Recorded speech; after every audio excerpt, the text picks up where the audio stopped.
मुंडा जी की धरती रांची में होने जा रहा है। सबसे बड़ा हॉस्पिटल बनेगा। देखिए, मेरा बच्चा वहाँ इलाज नहीं कराएगा, वहाँ झारखंड के लोग वहाँ इलाज कराएंगे। हमारा ट्राइबल, हमारा आदिवासी, हमारा मूलवासी, एक अच्छा माहौल में हम वहाँ इलाज कराएंगे आपका। तो जो लोग राजनीति कर रहे हैं उनसे मैं हाथ जोड़ के विनती करूंगा, यार होने दो रिम्स 2। आसपास के लोग जन्म जन्म तक याद करेंगे ये अंसारी को, हमारे लोकप्रिय मुख्यमंत्री हेमंत सोरेन जी को, कि अब तक का सबसे बड़ा फैसला है ये रिम्स 2।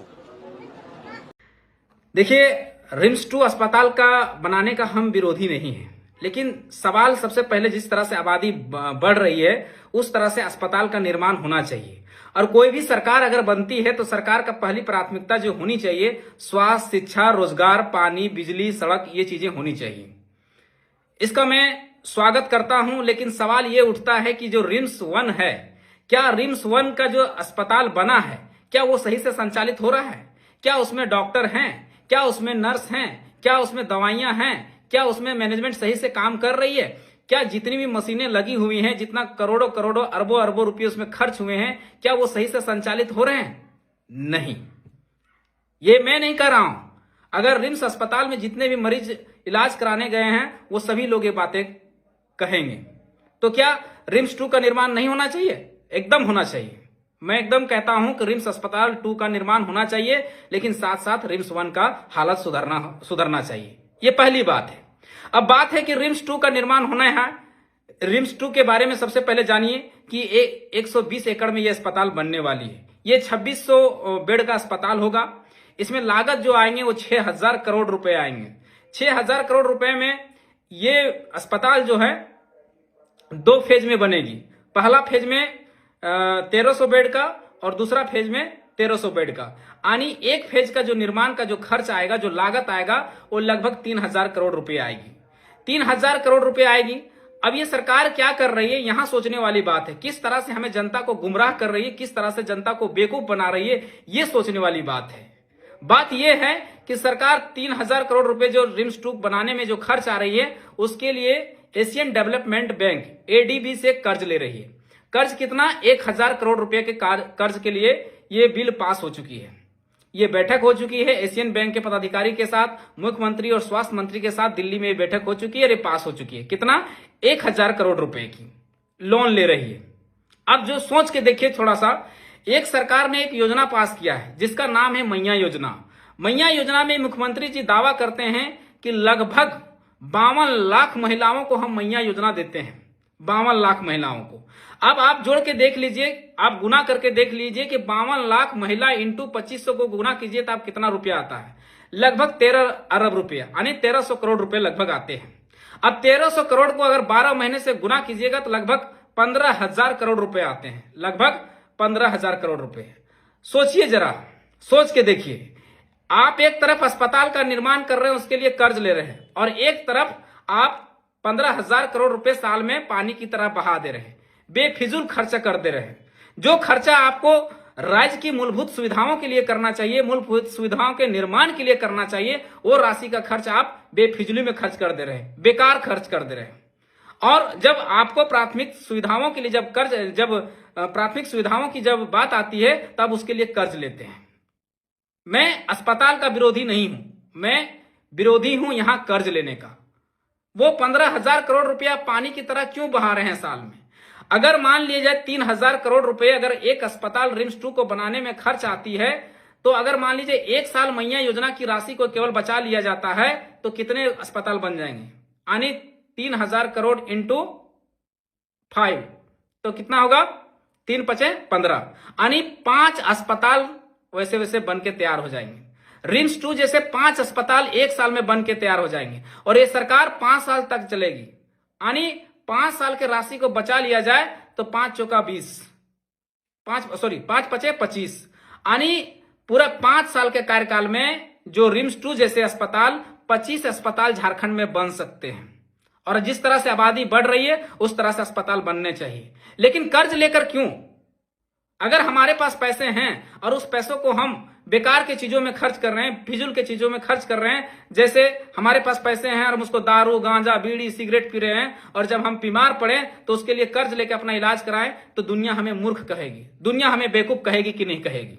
अभी बताइए कि सरकार को आप क्या कहेंगे, जिसके पास पैसे हैं और जब बात आती है अपना इलाज कराने का, अपना घर बनाने का, तो उसके लिए कर्ज लेना चाह रही है। ये सरकार जो पैसे हमारे पास हैं उसको बेफिजूली में खर्च कर रही है, और जब अस्पताल बनाने की बात आती है तो कर्ज ले रही है। कर्ज लेने का विरोध मैं इसलिए कर रहा हूं कि जो 1000 करोड़ रुपए एशियन बैंक से ली जा रही है, जो लोन ली जा रही है, उसमें कुछ ना कुछ तो राशि तय हुई होगी। 1%, 2% ऋण तो देना ही पड़ेगा। तो क्या सरकार जो मुख्यमंत्री हैं, क्या अपने घर से ये लोन के पैसे भरेंगे 1000 करोड़ रुपए? क्या नहीं, ये लोन के पैसे जो हैं ये आम जनता के पैकेट पे जाएगी। सोचिए, एक तरह से मैया योजना के नाम पे रेवड़ियां दे रही है और एक तरफ से आपको कर्जदार भी बना रही है। यानी आपको पैसे दे भी रही है और पैसे निकाल भी रही है इनडायरेक्टली रूप से। प्रत्यक्ष रूप से आपको पैसे जो लग रहा है कि हमको दे रही है, लेकिन आप प्रत्यक्ष रूप से आपके पैकेट से पैसे सरकार निकाल भी रही है। क्यों? आप 1000 करोड़ रुपए कैसे से कितने ही योजनाएं हैं जिसमें राशि जो है यानी ऋण लिया जाता है। अब 1000 करोड़ रुपए का भार किस पर पड़ेगा? आम जनता पर पड़ेगा, हमारे पर पड़ेगा, आपके ऊपर पड़ेगा। पड़ेगा कि नहीं पड़ेगा? ये हेमंत सोरेन जो है अपने पैकेट से तो पैसे चुकाएंगे नहीं, ये जनता के पैसे होंगे, इनडायरेक्टली रूप से जनता के पैसे जाएंगे। आप भी जानते हैं, हम भी जानते हैं। तो सोचिए, एक तरफ से सरकार आपको रेवड़ियां दे भी रही है और एक तरफ से चुरा भी रही है। एक तरफ से पैसे आपको दे भी रही है और एक तरफ से आपके खींच भी रही है।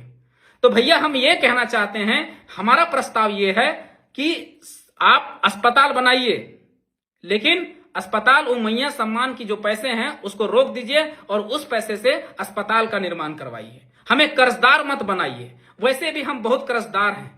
झारखंड का इतने रेवेन्यू होने के बाद, इतने रेवेन्यू जनरेट होने के बाद हमारे पैसे कहां जा रहे हैं हमें पता नहीं चल रहा है। और ऊपर से आप कोई भी कार्य करने के लिए आप कर्ज लेते जा रहे हैं। कर्ज कौन चुका रहा है? कर्ज यहाँ के आम जनता चुका रहा है, आम पब्लिक चुका रहा है, आप नहीं चुका रहे हैं। हम जैसे लोग, हम मध्यम परिवार के लोग, अपर परिवार के लोग, निचले तबके के लोग चुका रहे हैं।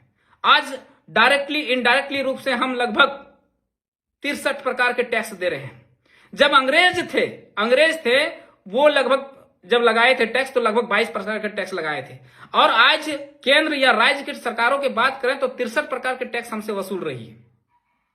Income tax, sale tax, toll tax, road tax और ना जाने कितना प्रकार का टैक्स। तो सोचिए, क्या हम टैक्स देते देते मर जाएं? और जब चीजें हम ऋण अगर लेते हैं तो महंगाई भी उस स्तर से बढ़ती चली जाती है। तो सोचने वाला विषय है। हम हेमंत सोरेन सरकार से यही कहना चाहते हैं, आप मैया योजना को जितना जल्दी हो सके बंद करें, और मैया योजना की जो राशि बचती है उस राशि से आप अस्पताल का निर्माण करें, आप विद्यालय का निर्माण करें, आप पुस्तकालय का निर्माण करें, आप सड़क का निर्माण करें। हमें कोई आपत्ति नहीं होगी, लेकिन इस तरह के रेवड़ियां बांटना बंद करें। इन रेवड़ियों का लाभ केवल और केवल आप जो उपयोग कर रहे हैं, केवल अपना वोटों का ध्रुवीकरण करने के लिए, अपना वोट को मोबिलाइज करने के लिए, अपना सत्ता में स्थापित होने के लिए कर रहे हैं। और लोगों को, जो लोग हैं, किसी ने, हमें उनका नाम नहीं याद है, लेकिन किन्हीं महान व्यक्ति ने कहा था कि राज्य की जनता को या देश की जनता को मुफ्त में केवल स्वास्थ्य, शिक्षा, रोजगार, पानी, बिजली ये चीजें मिलनी चाहिए, बाकी उसके लिए कार्य करना चाहिए। कोई भी कार्य कर, हाँ, अगर मैया योजना आप देना चाहते हैं तो आप 50 साल या 60 साल एक ऐसा पैमाना तय कीजिए, उसको दीजिए। ऐसा नहीं कि 17-18 साल की जो बच्चियां हैं, 18 साल से जो ऊपर बच्चियां हैं, उनको भी आप मैया योजना देकर आप लोक लुभावने और उनको अपंग और कुपोषित बनाने का काम मत कीजिए, क्योंकि वो अभी कार्य करने की क्षमता उनके अंदर है, उनके अंदर एनर्जी है। और हम नहीं करते हैं। वृद्धा पेंशन यहां बंद है। यहां जो युवाओं को छात्रवृत्ति योजना मिलता है वो पैसे बंद है। उन पैसों को रोककर आप मैया योजना दे रहे हैं। कितना गलत बात है, कितना दुर्भाग्य की बात है, सोचने वाला विषय है। तो ये चीजों को बंद कीजिए और उन पैसों से आप अस्पताल का निर्माण कीजिए। हमें कोई आपत्ति नहीं होगी। धन्यवाद। जोहार।